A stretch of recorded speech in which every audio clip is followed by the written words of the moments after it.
los meses más violentos en su historia, durante el periodo de López Obrador, me he atrevido a utilizar la palabra criminal, por lo que él llama la política de los abrazos, no de los balazos. Tiene ahora López Obrador más poder que el que tuvieron todos los presidentes del PRI. En junio de 2006, un mes antes de las elecciones presidenciales de aquel año, escribí un ensayo titulado El Mesías Tropical. Se trataba de levantar una señal de alerta por el peligro inminente que consideraba yo cernirse sobre México en el caso de que Andrés Manuel López Obrador llegara al poder. De un hombre que se identificaba y se identifica aún con la figura de Jesucristo, seriamente lo hace, seriamente lo dice, y cuyo objetivo es entonces no el de mejorar la situación material y social de los mexicanos, sino literalmente salvarlos, redimirlos, purificarlos. 12 años después de esas elecciones que perdió López Obrador por un margen muy pequeño, llegó al poder en julio de 2018. Antes del estallido de la pandemia del coronavirus, las señales de que los temores aquellos de 2006 no eran infundados quedaban ya perfectamente claras. El desmantelamiento de las instituciones autónomas, el acoso a la libertad de expresión, el dominio prácticamente absoluto sobre el Congreso y los gobiernos de los estados. Todo eso y más configuraban una concentración del poder que no se había visto en México, nunca antes en la historia. Tiene ahora López Obrador más poder que el que tuvieron todos los presidentes del PRI, porque los presidentes del PRI en el siglo XX no eran dueños del partido y tenían 6 años como límite. López Obrador sigue teniendo el límite de los 6 años, pero es dueño del partido mayoritario, Morena, y también controla el Congreso. Tiene un predominio sobre la Suprema Corte, al menos parcial, y podría, si quiere, si es refrendado su poder y su mandato en 2021, optar por la reelección. Con el estallido de la pandemia, todos los rasgos de su política económica, llamémosla así, social, y de su actitud con respecto a las libertades y la democracia, lo único que han hecho es profundizarse y subrayarse. El modo en que ha mal administrado o desadministrado la pandemia, sin exagerar, francamente criminal. Semanas después del estallido, seguía recorriendo los pueblos del país y lanzando a los 4 vientos, a través de los medios de comunicación tradicionales y las redes sociales, mensajes pidiéndole a las personas que se abrazaran, que salieran a la calle, que fueran a restaurantes y que no tomaran en serio la pandemia. En un momento dado, exhibió amuletos mágicos. Estos mensajes, en un hombre que tiene aún 50% de popularidad en este país, son la razón por la cual me he atrevido a utilizar la palabra criminal.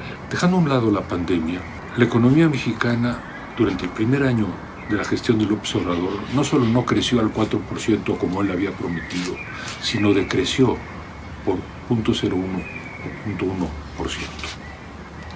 En este momento, debido a las medidas abiertamente contrarias al mercado y a la economía de mercado, y a su animosidad también abierta con respecto a los empresarios, no solo a los grandes empresarios, sino a los medianos y los pequeños, la economía mexicana va a decrecer con toda probabilidad cerca del 10% en 2020.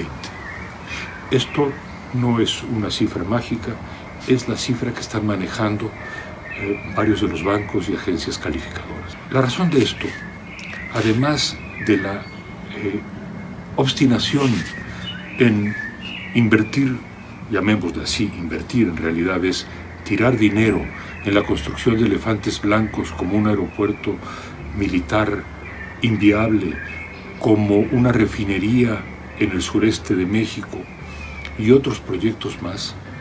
La razón de este decrecimiento no solo se debe a la caída de los precios del petróleo, se debe sobre todo al clima de desconfianza y de acoso a las libertades, a todas las libertades, pero también a la libertad económica que ha sido la marca de López Obrador.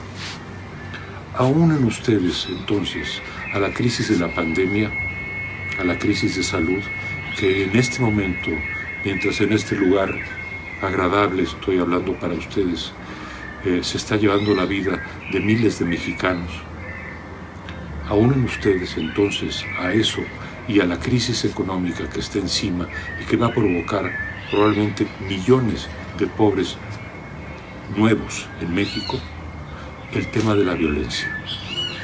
México ha tenido los meses más violentos en su historia durante el periodo de López Obrador, que optó por lo que él llama la política de los abrazos, no de los balazos. En un gesto absolutamente incomprensible, fue a saludar a la madre del Chapo Guzmán, el famoso, célebre narcotraficante que cumple una condena de cadena perpetua en Estados Unidos. Su mensaje a los narcotraficantes no cayó en saco roto. Buena cuenta tomaron ellos, y debido a eso, el día de ayer en el periódico Reforma se recibió un video con la firma y con la voz de uno de los narcotraficantes, Cártel de Sinaloa, en el cual advertía al periódico Reforma que si seguía criticando a López Obrador, volarían su edificio.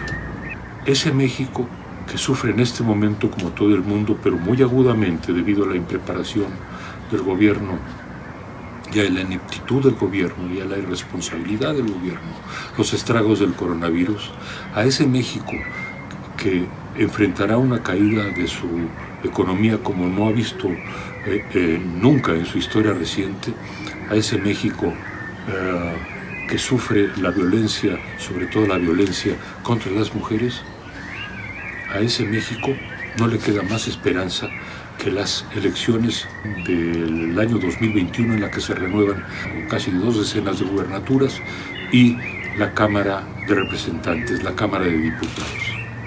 Si la sociedad civil, tan golpeada y tan acosada, se organiza, si las voces independientes que hemos sido calumniados, difamados por el gobierno, nos mantenemos firmes, si todo esto canaliza en un esfuerzo cívico sin precedente, creo que podremos recobrar la Cámara de Diputados y las gubernaturas necesarias para que la segunda parte, los segundos 6 años del sexenio de López Obrador, deje de tener el control absoluto. La reconstrucción en México, queridos amigos de la Fundación Internacional para la Libertad, la reconstrucción en México va a llevar muchos años, va a llevar una generación, también en el mundo, pero en México de manera muy aguda, porque la destrucción política, económica e institucional de este país ha sido severa y, a mi juicio, deliberada. Necesitaremos mucho su ayuda. Cuídense todos. Muchas gracias.